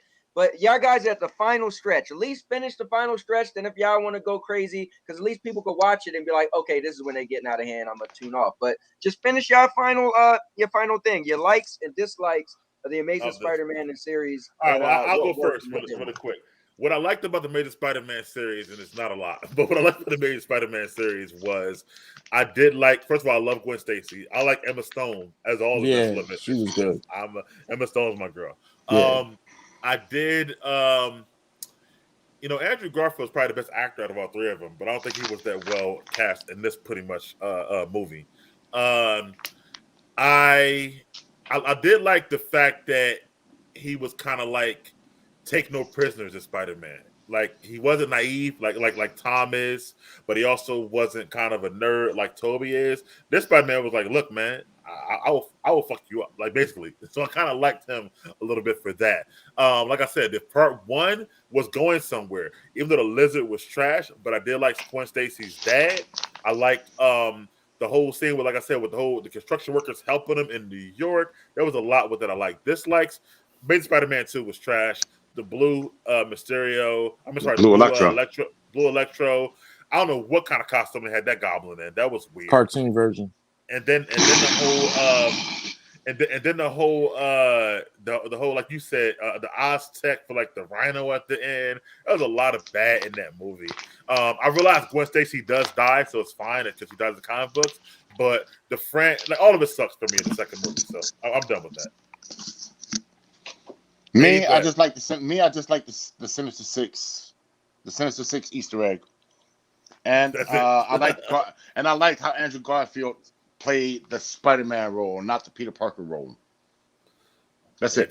I hated those two movies, gotcha. Completely. I would never watch them again. Josh. Yeah, true. I would say Gwen Stacy was different, and it also kind of potentially led to Spider-Gwen if they were ever allowed to let her live, because there's still a possibility that you could always revive her like a dead Gwen Stacy, and she could be like Spider-Gwen that way. But that was the only positive that you could see. You could see somewhat potential, right? But besides that, Garfield did a great job, but besides that, and Emma Stone did a great job. But I'm curious to see what Jamie Foxx is going to do to redeem himself in the next movie. And are we going to talk about predictions for that as well? Yeah, we will next. Yep. E. Andrew Garfield. I felt that his Spider-Man was good as far as attitude-wise. I loved his attitude, especially like when he was fighting and talking junk at the same time. His attitude, I like. Yeah. Shut up! Like he'll shut up real quick, and then you'll see the web hit somebody's mouth. Like I thought that was perfect. As far as everything else, yeah, getting shot in the leg and like making his way through the city. Like, come on, a straight line through the city. Those things had a straight line through the city for him to swing on and all that. Nah, that's when it becomes Fantastic Bull for me. When it gets out of when they try to make it for the hero to make it all the way through to the end. Like I think that's ridiculous. Like Tom Holland, he has to fight. He has to go through stuff. It don't always work out. I'm just Tom Holland all the way. I don't see any better Spider-Man. All right, moving forward, we're gonna talk about our predictions, our previews. I'm gonna have to dip on this one because I gotta go, man. I already gotta, I gotta be at the funeral in like 45 minutes. All right, man. We appreciate you, Dave. As always, we'll see you after All right, Dave. next week. All right, man. All right, later, man. Homies. Peace. Hey, my condolences too, once again, bro. Oh yeah, no doubt. Thanks, man. Appreciate it. All right, later. Josh, since you mentioned it, what are your predictions, theories for the upcoming No Way Home? For me, I think it's a great way to bring the Spider-Verse to the silver screen. I think that's fantastic. You know, we trust Kevin Feige just like you would trust any comparable, competent, GM of any, major sports franchise like a Brian Cashman or, whoever, someone like that. So I appreciate what he's doing. Again, just for those who are watching, we all know each other. We're all cool. We wanted to keep it spicy, kind of like the Dipset Locks, versus that type of thing. But it's not like Miguel and I don't love this Tom Holland as Spider-Man. Correct. He's doing a fantastic job. Yes. To everyone's point. So I'm curious to see where they go. It's a new frontier, and I think this is going to shape Phase 5 and 6 in a major way. All right, E, your thoughts, predictions, and theories for this upcoming movie this week? Thoughts and predictions, man. I cannot wait for this Spider-Man movie. I'm not even gonna lie to you. I really do. I agree with Josh. I really do hope they touch on like a real life Spider-Verse. I hope we get to see Miles someday in a nice movie suit. Woo! I'm gonna be up in there yelling. The bad guys, I can't wait to see how he deals with Tobey Maguire's bad guys. I really can't. Because I feel like he's going to deal with them better than Tobey did. Oh my God! I'm even in conversation. I know y'all seen the preview where he's like, "Wait, you talking to me? That was so New York. It wasn't even. It was hilarious. I laughed instantly because that was so New York when he said, "Where's my machine?" and he said his name and he's like, "Wait a minute, wait. You know me? You talking to me?" That I love it. I can't wait. I'm telling you, I'm hyped. All right, I'm not gonna give too many theories, but I will just say I'm super hyped. It's my biggest hype since like Endgame. I will say. I already got tickets for 2 shows, Friday and Sunday coming up. So you're a bad man. I'm already like I already got tickets for 3, but I'm gonna go to 2. But I got Friday, Saturday, and Sunday already. But I'm going to 2. I just feel like Josh, it'll do more for the Spider-Verse. I love to bringing back the old villains just to see how he does, do with them. I'm just excited for it, man. I don't want to say too much, man. So Anthony, let me jump in for Dave. Right. I'll give my prediction since Dave can't give his. I'm not really gonna give any theories, but I guess prediction theories, same thing, huh? But guys, I was trying to think hard, like what movie came out that had another movie that was created by a different studio, and then those characters was in the same movie, right? And this is what we're gonna see. And this is like, for as far as cinematically on the movie screen, like it's gonna be something amazing. Like, right. Did we ever see, I don't know, they make a bunch of Sherlock Holmes movies and take a cast from, like this is like, for me, I think Mike is right. It's giving me so Endgame gave me vibes because it was Endgame, right? It was everybody together against Thanos. All right. But this is giving me those same vibes, meaning something I really didn't see on screen. So we could debate all we want, what Spider-Man we like, we didn't like. There's people like on my comment on Facebook, some people like Andrew Garfield. So you're going to get one movie that's going to have the villains from all of them and our current Spider-Man as we know it to see what he could do against them. Just that thought is like, wait, what are they going to do? Like, I think this is great what Sierra Rose said, and I'm about to be done. She said, do you think these points and this episode would be different if none of the panel had ever seen a Spider-Man comic book? Now, I'll look at it like this. Yes. And that's a great point. But imagine if none of us seen any Spider-Man movie. But then somebody said, okay, I'm going to go see the one coming out next week. And you would have to explain to them, all right, well, this villain was in that movie that was done by this studio and this director. You'd be like, wait, what? Hold up. But they put them all in. Like, it's similar to what they did with X-Men. That's the only thing I could think of. X-Men, but that was still the same studio, though. That's the thing. So I'm expecting it to do crazy as the numbers. I know some people think it's going to beat Avatar. That I don't see. But I think it's going to do crazy with the numbers, and I think it's going to be great. And just to say this, because of the MCU. Now, if it was without the MCU, because we know what's his name? Doctor Strange is going to be in it, right? Yeah. That's going to help push the movie as well. To be honest, guys, and I'm not picking sides, even though I start off with Toby, but because Tom Holland's Spider-Man has so much to do with the MCU, that give it its weight. I don't think if Tom Holland as an actor playing Peter Parker and Spider-Man was stripped of the MCU, you would probably think it's as good as Toby. But I saw that. That's old. Well, that's your closing remarks about the Toby versus Tom? Yeah, I'll just wrap it all together. Yeah, I mean, okay. Me personally, No, it's not mine. Personally, I think Toby just had to look and it had the feel That's of not mine. Spider-Man from the beginning, right? Like, oh, we made a Spider-Man movie. Tom Holland, again, is reliant so much on the MCU that it's like, oh, this is a great movie because you got Iron Man in the movie. You got, so it doesn't stand alone, which, again, like Josh wanted to make clear, it's brilliant. It was great, right? It was awesome to have all of that. But if I had to only take one Spider-Man movie as what I know of Spider-Man, it gotta be the Toby. That was Spider-Man from beginning, building up, great villains. Dr. Octopus is one of my best villains because his wife died, and then he never had one. Like Civil War because you said the guy only wife died. Yeah, it did, but he did nothing. But Doc Ock said, okay, I'm about to go after people, and he actually fought the fight for himself. So and cinematically, the arms moving around, just great movie. I'm not taking nothing again away from Tom Holland movies because with the MCU, again, he's fighting Thanos, bro. Cinematically, it's amazing, but if you strip that all away, I don't think what Tom Holland brings and his villains, his body of work as Spider-Man couldn't touch Toby.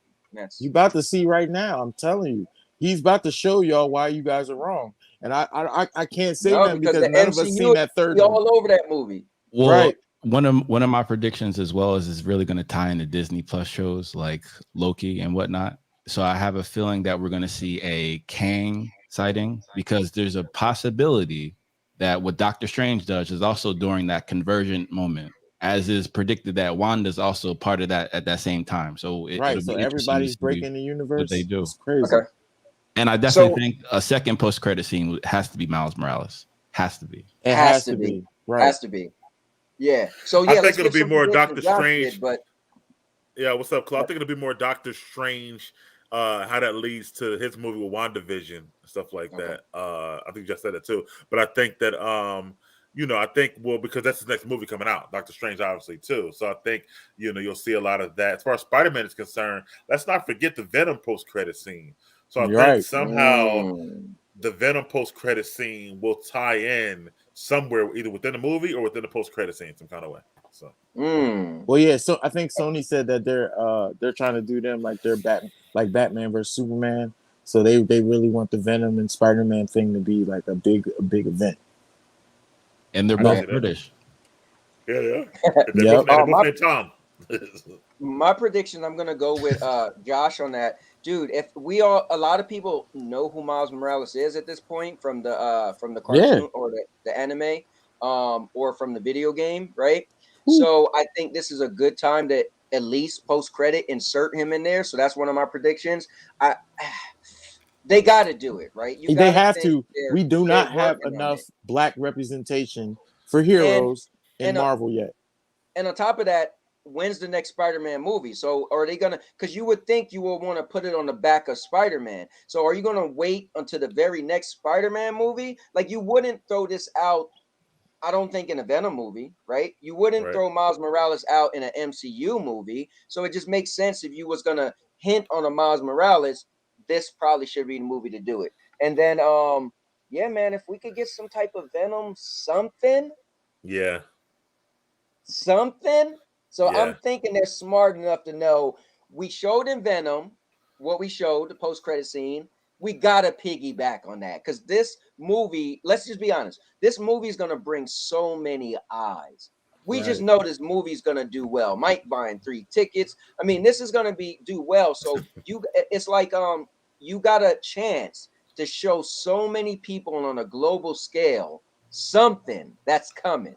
this is the movie to do it. Absolutely, and it definitely ties in Morbius, Yep. Blade, and that. possibly Blade. the Eternals or the Black Knight, or who Kit Harington's character is.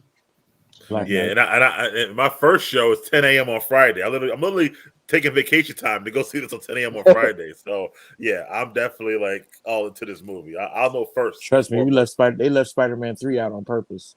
They Well, ain't he's gonna talking bring about that Spider-Man up. 3 Black Suit. He liked it though. He liked the black suit. But yeah, I say that I do agree with Dave and E. You will see more from MJ and Ned in this movie.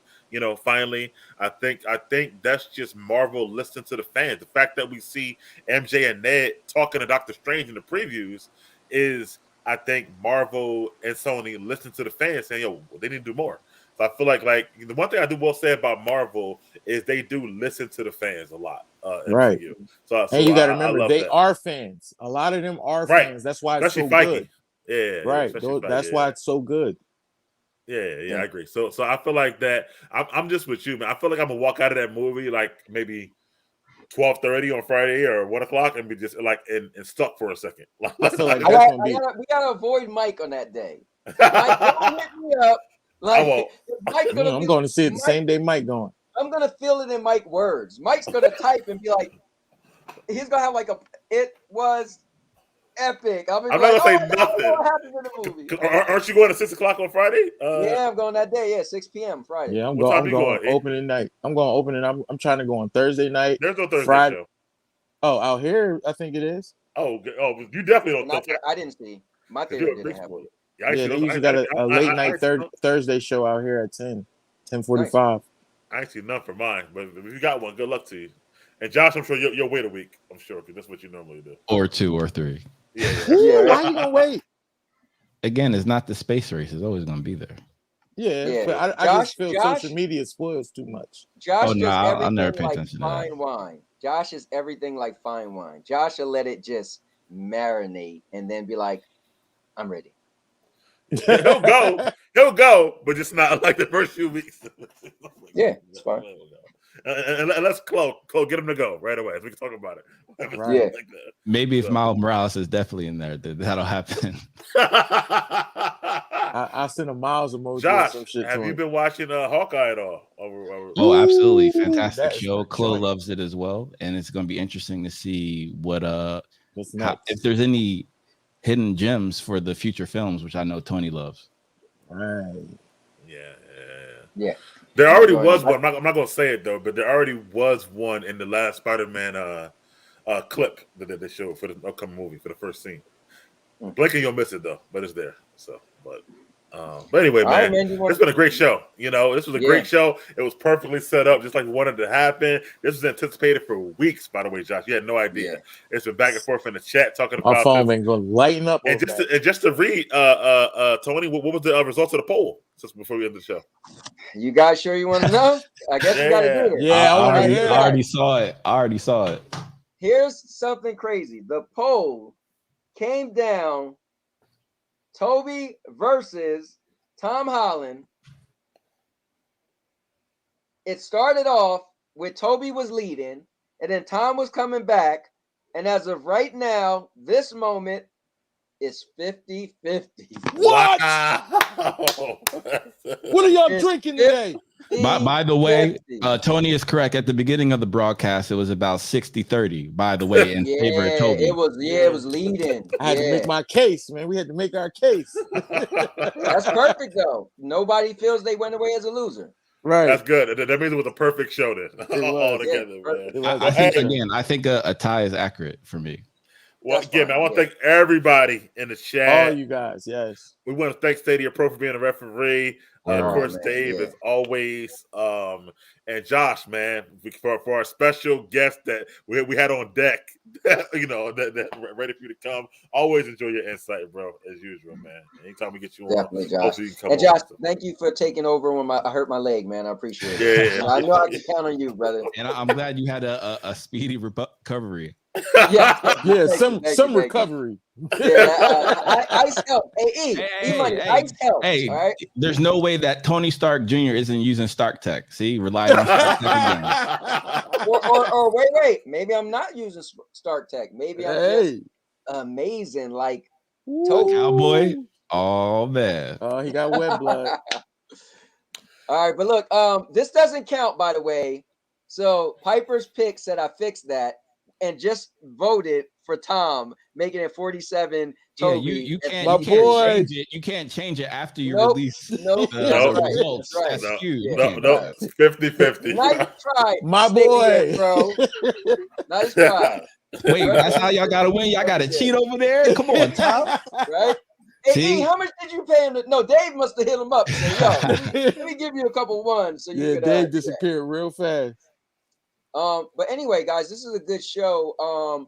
We want to do more fun stuff like this as well. And yeah, let's just kill it there because everybody got a nice little bundle show under 2 hours, and you know, it's good stuff. All right. Nice. Everyone have a great day. I wanted to ask you. Well, yeah, I'll wait till you. All right. What you want to do? Oh, we end the broadcast. Oh, yeah, ended it already? No, not yet. Oh, But you want to add something? No, I'm waiting for you. Okay, cool. All right, good stuff. Take us out of here, Mike. All right, man. Well, for that, we are the Comic Cinema Crew. Josh, hope you like our logo and the title that we got going on as well. And we'll be back next week for our thoughts on. So next week, since we're all seeing Spider-Man at different times, we'll be actually giving a review, a spoiler-free review next week around like 8 p.m. of just our thoughts. And the following week, maybe Josh will have seen it by then, but we'll do a full spoiler discussion the following week. And of course, we'll bring you Hawkeye as usual on this channel. So for that, we're Comic Cinema Crew. We out. All right, Avengers. See y'all.